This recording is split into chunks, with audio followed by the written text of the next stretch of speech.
My name is Maria Elena Rodriguez. I'm 31 years old, originally from Barcelona, Spain, though I've spent the last 5 years working as a humanitarian aid coordinator in various conflict zones across Africa and the Middle East. You've probably never heard of me before, and honestly, I never expected to be sharing my story with the world.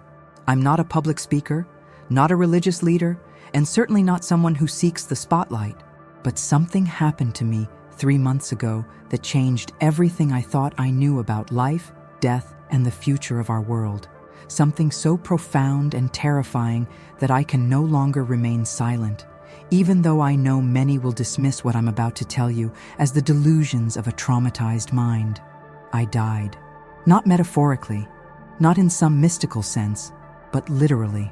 My heart stopped beating for 8 minutes and 43 seconds. During those minutes, I was given visions that I believe, I know, are meant to serve as a warning for all of humanity. If you're reading this, I believe it's not by chance. Please stay with me until the end, because what I experienced isn't just my story. It's a message that could save not just lives, but souls. Who I was before.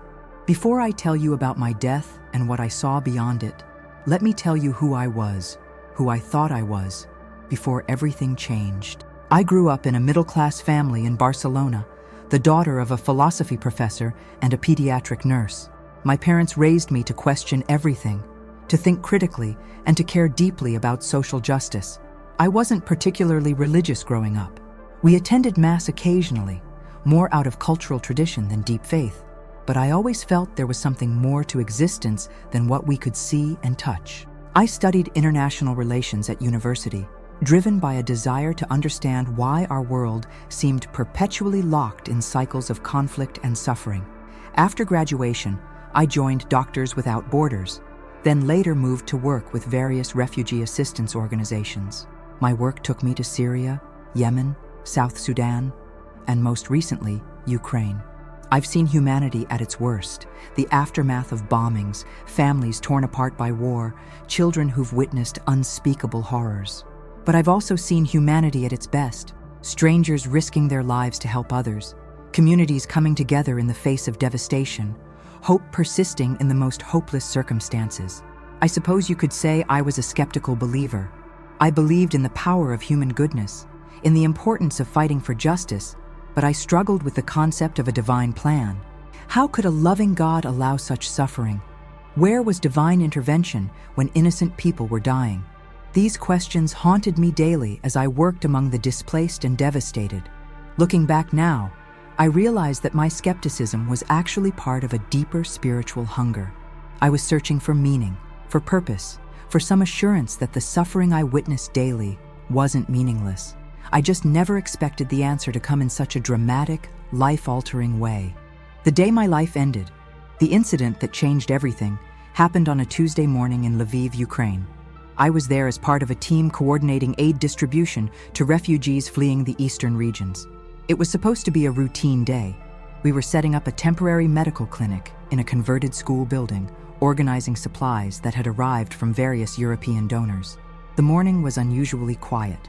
Even the children, who typically filled our temporary shelters with their voices despite everything they'd endured, seemed subdued.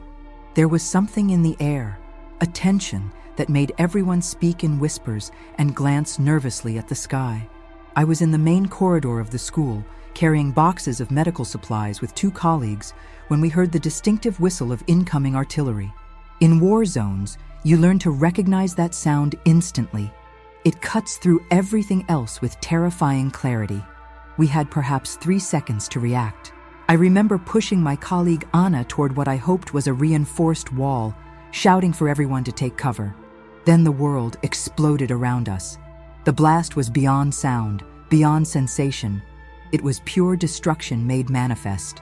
I felt the building shake violently, saw the ceiling begin to collapse, and then felt an enormous weight slam into my back. The last thing I remember before everything went black was thinking about my mother, wondering if she would ever know what happened to me, hoping someone would tell her that I had been trying to help people when I died. The transition death, I discovered, is not the violent, frightening experience I had always imagined. The transition from life to whatever comes after was surprisingly gentle, like slowly sinking into warm water. The crushing pain from the debris that had pinned me to the floor simply stopped, not gradually, but instantly, as if someone had flipped a switch. I found myself rising above my broken body, looking down at the scene below, with a strange sense of detachment. I could see myself trapped under concrete and twisted metal, blood pooling around my head, my body unnaturally still. Other victims lay scattered throughout the destroyed corridor, and I could hear the distant sounds of rescue efforts beginning. But instead of feeling panic or grief, I experienced the most profound peace I'd ever known. It was as if every worry, every fear, every burden I'd carried throughout my life had simply evaporated. I felt lighter than air, not just physically, but spiritually, as if the very essence of who I was had been freed from some invisible weight I'd never realized I was carrying. As I rose higher, the sounds of the disaster below began to fade, replaced by something I can only describe as cosmic silence. Not the absence of sound, but the presence of perfect peace. Colors began to shift around me, becoming more vivid and beautiful than anything in the earthly spectrum. I was moving through space, but not empty space. This was filled with what I can only call living light. I felt myself being drawn towards something, pulled gently forward by a force that felt like pure love. There was no fear, no resistance, only a deep knowing that I was going exactly where I belonged. Time seemed to have no meaning here. I might have been traveling for moments or centuries. There was no way to tell, and it didn't matter. The encounter. As I moved through this realm of light, I became aware of a presence approaching me. At first, it was just a sensation of overwhelming love and acceptance, but gradually it took on a more defined form. When I first saw him, I knew immediately who he was, though he looked nothing like the European Jesus of Renaissance paintings I'd grown up seeing. His appearance was more Middle Eastern, which made perfect sense given his historical origins. But what struck me most were his eyes. They held the depth of eternity. Every joy, every sorrow, every moment of human experience seemed to be reflected there. When he looked at me, I felt completely known, completely understood, and completely loved, despite every failure and shortcoming I'd ever had. He didn't speak with words initially, but I heard his voice more clearly than any sound I'd ever heard. It resonated not just in my ears, but throughout my entire being. "Maria," he said, and in my name, I heard infinite tenderness. "Welcome, my beloved daughter." I wanted to fall at his feet, to apologize for my doubts, my failures, my moments of anger at God when faced with human suffering. But he reached out and took my hands, and in his touch, I felt forgiveness for things I didn't even know I needed forgiveness for. "You have questions," he said, smiling with a warmth that felt like sunlight on my soul. "You have wondered where I am in the midst of suffering, why I allow pain, whether love can truly triumph over darkness." I nodded, tears streaming down my face, though I'm not sure how I could cry in whatever form I now possessed. "I am about to show you answers," he continued, "but also great sorrow. What you see will be difficult to bear, but you must see it, because you must return and warn others. The world stands at a crossroads, and the choices made in the coming months will determine the fate of millions." The first vision, cities in flames. As Jesus spoke these words, the peaceful light around us began to shift, and I found myself witnessing visions of such clarity and intensity that they left me shaking. The first vision opened like a window into a near future that felt terrifyingly real. I saw major cities around the world: New York, London, Moscow, Beijing, Tel Aviv, Tehran, and many others. Each city appeared normal at first, filled with people going about their daily lives, unaware of what was coming. But then, in quick succession, blinding flashes of light erupted from multiple points in each city. These weren't conventional explosions. They were nuclear detonations, each one creating a miniature sun that vaporized everything within miles. I watched in horror as iconic landmarks simply ceased to exist, as millions of people were killed instantly, and as radiation spread like a deadly plague across entire regions. The images were so vivid, I could feel the heat, smell the burning, hear the screams of the dying, and the sudden, terrible silence that followed. I saw the long-term aftermath, cities turned to radioactive wastelands, survivors dying slowly from radiation sickness, entire ecosystems poisoned for generations. "This is what awaits," Jesus said, his voice heavy with sorrow. "If humanity continues on its current path, this is not inevitable, but it is the likely outcome unless hearts change quickly." I saw how the nuclear exchange began, not through the aggression of any single nation, but through a cascade of misunderstandings, pride, and fear. A minor incident escalated rapidly as leaders, driven by domestic pressure and national pride, chose to show strength rather than seek peace. Each escalation led to a larger one, until the point of no return was passed and weapons were launched that could not be recalled. The most heartbreaking part was seeing how many of the leaders involved never truly wanted war, but found themselves trapped by circumstances, by advisors, by forces beyond their understanding. They thought they were protecting their people, but instead they were leading them to destruction. The second vision, the hidden powers. As the first vision faded, Jesus showed me something even more disturbing: the hidden forces working behind the scenes to manipulate these conflicts. I saw shadowy figures in expensive suits meeting in secret locations, making decisions that would affect billions of people who would never even know their names. These weren't necessarily evil people in the cartoon villain sense, but they were individuals who had become so detached from ordinary human suffering that they could treat nations and peoples like pieces on a chessboard. I saw how economic interests, arms sales, and geopolitical maneuvering were creating the conditions for the catastrophe I had witnessed in the first vision. Some of these power brokers genuinely believed they were working for the greater good, convinced that their superior intellect and privileged information gave them the right to make decisions for the rest of humanity. Others were simply driven by greed, seeking to profit from conflict regardless of the human cost. I watched as propaganda was carefully crafted and disseminated through news media and social networks, designed to increase fear and hatred between different groups of people. I saw how legitimate grievances were amplified and distorted until reasonable people became willing to support unreasonable actions. But most disturbing of all, I sensed a spiritual dimension to this manipulation. There were forces of darkness working through these human agents, whispering lies and feeding on hatred, division, and despair. These spiritual entities had no physical form, but their influence was real and powerful, turning human pride and fear into weapons of mass destruction. "Do you see?" Jesus asked. "The real war is not between nations or ideologies. It is between light and darkness, between love and fear, between truth and deception. The nuclear weapons are just symptoms of a deeper spiritual disease." The third vision, points of light. Just when I thought I couldn't bear to see any more destruction, Jesus showed me something that gave me hope.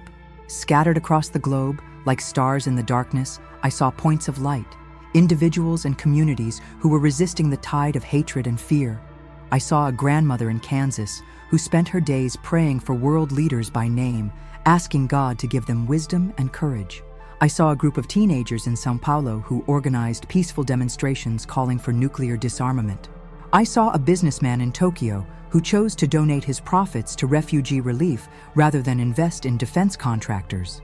Most powerfully, I saw ordinary families in various countries, including some whose nations were technically enemies, reaching out to each other through the internet, sharing stories, building friendships, and refusing to see each other as threats despite what their governments might say. "These are my true army," Jesus said. "Not those who claim to follow me with their lips while harboring hatred in their hearts, but those who choose love over fear, regardless of what they call themselves or which building they worship in." I watched as these points of light began to connect with each other, forming networks of hope and resistance to the forces of darkness. I saw how their prayers had real power, how their acts of kindness created ripple effects that spread far beyond what they could imagine. But I also saw how fragile these lights were, how easily they could be extinguished by fear, discouragement, or persecution. The balance between light and darkness was delicate, and the outcome was far from certain. The fourth vision, the spiritual battle. In the final vision, Jesus pulled back the veil completely and showed me the spiritual reality underlying all earthly conflicts. I saw the battle that rages constantly in dimensions beyond human perception. Armies of light beings fighting against forces of darkness for the souls of humanity. The dark forces were not the horned demons of medieval imagination, but entities of pure selfishness, fear, and deception. They worked primarily through lies, convincing humans that their only choices were between different forms of hatred, that violence was the only solution to conflict, that other people were inherently their enemies.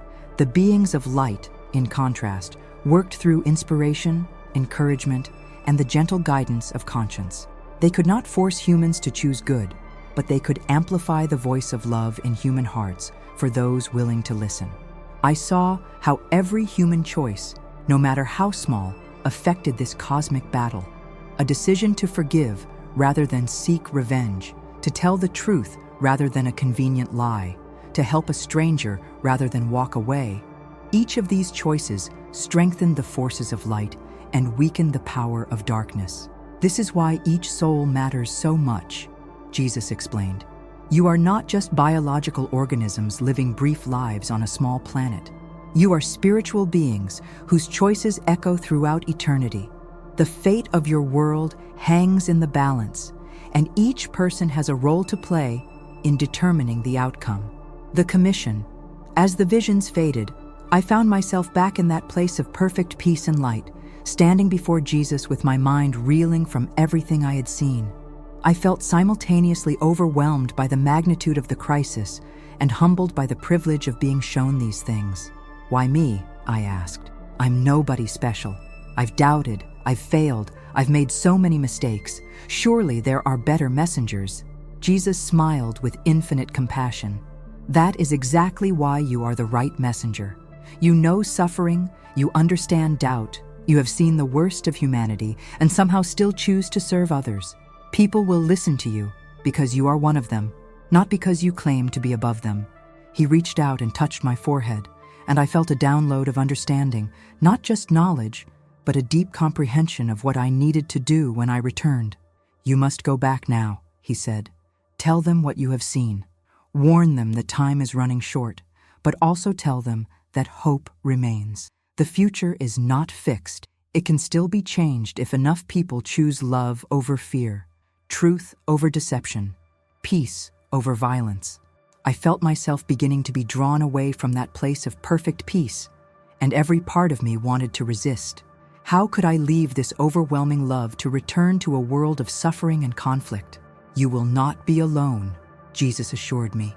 Others have received similar visions and will be sharing similar messages. Find them, support each other, and do not be discouraged when some refuse to listen. Plant the seeds of truth wherever you can, and trust that some will take root. The return. The journey back to my body was traumatic in ways I struggle to describe. It was like being forced from a warm, loving home into a cold, hostile wilderness. The transition from spiritual peace to physical pain was almost unbearable. I awakened in a hospital in Krakow, Poland, where I had been airlifted after rescue teams pulled me from the rubble. The doctors called my survival miraculous. I had been clinically dead for over 8 minutes, had suffered massive internal injuries, and should have had severe brain damage from oxygen deprivation. Instead, I was healing at a rate that baffled the medical staff. But the physical recovery was nothing compared to the emotional and spiritual challenge of processing what I had experienced. The visions remained crystal clear in my memory, more vivid than any dream, more real than many of my actual life experiences. Yet I knew that most people would dismiss them as hallucinations caused by trauma and oxygen deprivation.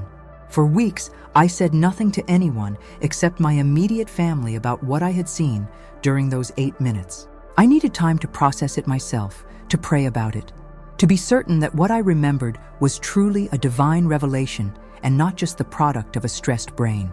But as I recovered, I began to see signs in the news that confirmed what I had been shown. Tensions between nuclear powers were escalating. Leaders were making increasingly aggressive statements.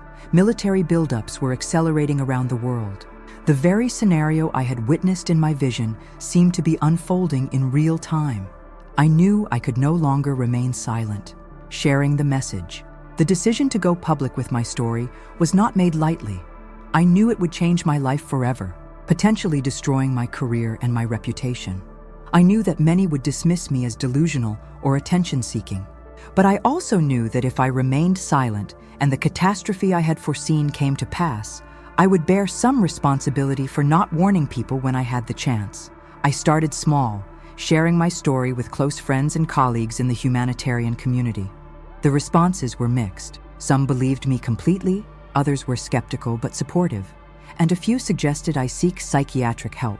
But gradually, I began to connect with others who had received similar messages through dreams, visions, or deep prayer. We found each other through networks of faith communities, peace organizations, and spiritual groups. We discovered that many people around the world were receiving warnings about an impending global crisis, though the details varied. Some saw natural disasters, others economic collapse. Still others, the nuclear scenario I had witnessed. But the common thread was always the same: an urgent call for spiritual awakening and a return to love as the only hope for humanity's survival. I began speaking at churches, peace rallies, and university campuses. I created social media accounts to share my message more widely. I was interviewed by local news stations and alternative media outlets. The response was overwhelming. Thousands of people reached out to share their own spiritual experiences, their fears about the world's direction, and their desire to be part of the solution. But I also faced criticism and ridicule. I was called everything from a fraud seeking fame to a dangerous fearmonger. Some religious groups embraced my message, while others condemned it as heretical. Skeptics demanded scientific proof of experiences that by their very nature transcended scientific measurement. Through it all, I held on to the certainty of what I had experienced and the conviction that the message was more important than my personal comfort or reputation. The signs are already here. As I write this, 6 months after my near-death experience, I can see the signs I was warned about manifesting in our world. The tensions between nuclear powers continue to escalate. Diplomatic communication is breaking down. Military exercises are becoming more frequent and more aggressive. The rhetoric from world leaders grows more hostile each month. But I'm also seeing the positive signs that Jesus showed me. The points of light growing brighter and more connected. Peace movements are gaining momentum worldwide. Interfaith cooperation is increasing. Ordinary people are reaching across national and religious boundaries to build understanding and friendship. The question is whether the forces of light can grow strong enough, quickly enough, to prevent the catastrophe I witnessed. The answer depends on choices being made right now, by people just like you, in moments that might seem insignificant, but are actually pivotal. A call to action. I'm sharing my story not to create fear, but to inspire action. The future I was shown is not inevitable. It's a warning, designed to motivate change before it's too late. Every person who chooses love over hate, peace over violence, truth over deception, makes that dark future less likely and a hopeful future more possible. You don't need to have a dramatic spiritual experience to be part of the solution. You don't need to be a world leader or a celebrity or someone with great influence. You just need to be willing to choose light over darkness in the ordinary moments of your daily life. Pray for world leaders, even those you disagree with. Reach out to people from different backgrounds and try to understand their perspectives.